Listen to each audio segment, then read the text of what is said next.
Chers amis, bonjour. J'espère que vous allez bien, que vous avez passé une agréable journée et que vous êtes disposés à écouter ce nouvel épisode de Salit Nital, première des cités perdues.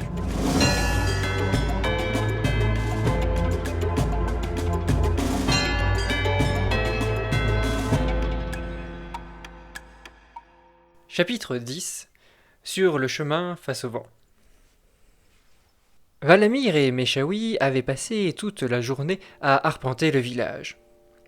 Ici ou là, il y avait bien des éléments qui intriguaient les habitants. Des fresques sur des plaques de métal sur le fronton de l'hôtel de ville, une étrange procession légendaire racontée par l'infirmier du village, ou encore quelques statuettes sur les piliers de la criée. Bref, plein de choses, et en même temps rien du tout de directement relié à la cité de Salit Nital. Ils se résolurent à monter jusqu'au jdom du village. L'édifice était majestueux.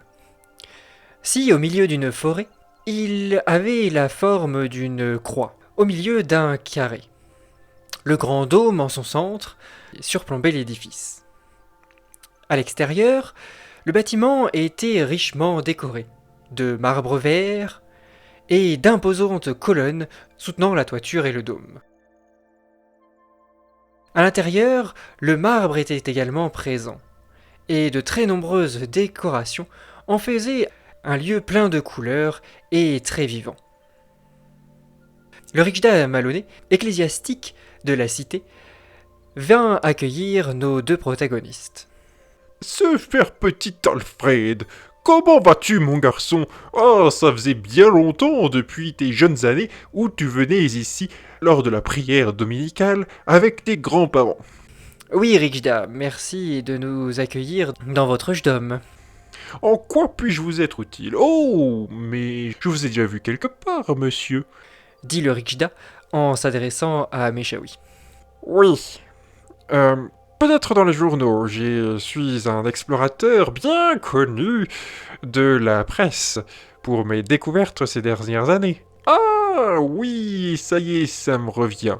C'est vous qui aviez découvert ces fameuses ruines antiques à Silith il y a un an. Et puis qui aviez participé à cette affaire à Tade également, à peu près à la même époque. Oui, c'est tout à fait ça. Bien, mais bon, je ne sais pas pourquoi vous êtes là ensemble, mais je vous écoute et suis à votre disposition. La maison du Riksdom est là pour vous apporter toutes les réponses à vos questions. Fit le Riksda sur un ton solennel. Alfred embraya. Riksda, nous sommes sur la piste d'une cité.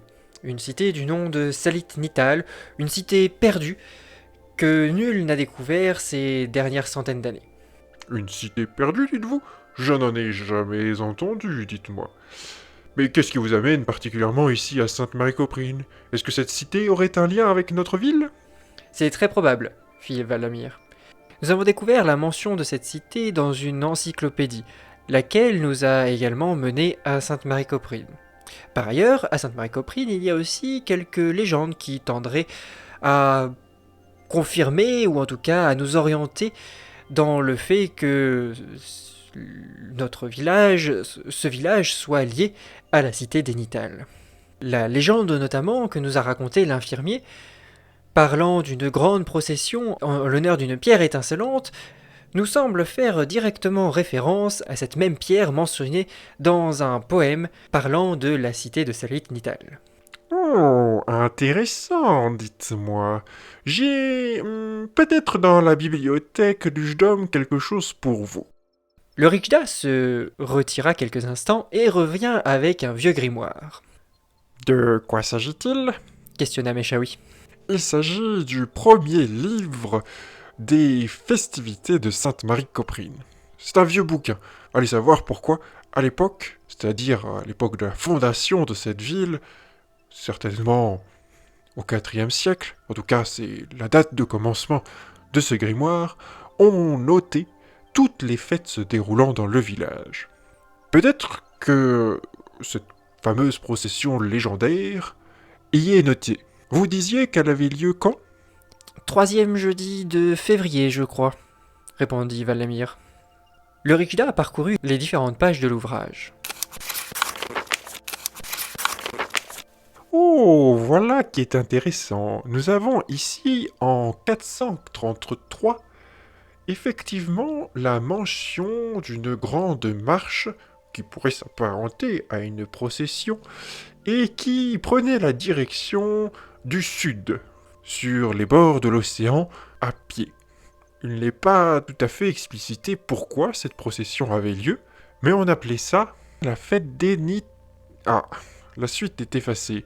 En tout cas, ça commence par Ni, mais la fin du mot n'est pas notée. Alfred était fasciné.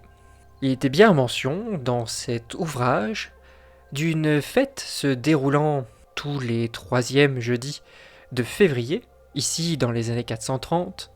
Cette fête se nommait Fête des Nids quelque chose, et visiblement, ce quelque chose pouvait tout à fait être Nital, une fête en l'honneur du peuple Nital. De nouveau, Alfred était aux anges. Son esprit jubilait, et il imaginait toutes sortes de scénarios. Visiblement, ils étaient, avec Meshaoui, sur la bonne piste. Tout excité, il fit. « Meshaoui, je vous invite à prendre votre sac de randonnée. Nous allons nous-mêmes suivre ce chemin au bord de l'océan à pied.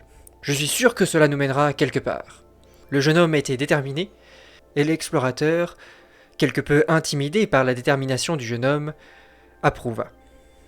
Sur l'heure, tous deux firent leurs bagages, et tous deux partirent sur le chemin vers le sud au bord de l'océan à pied.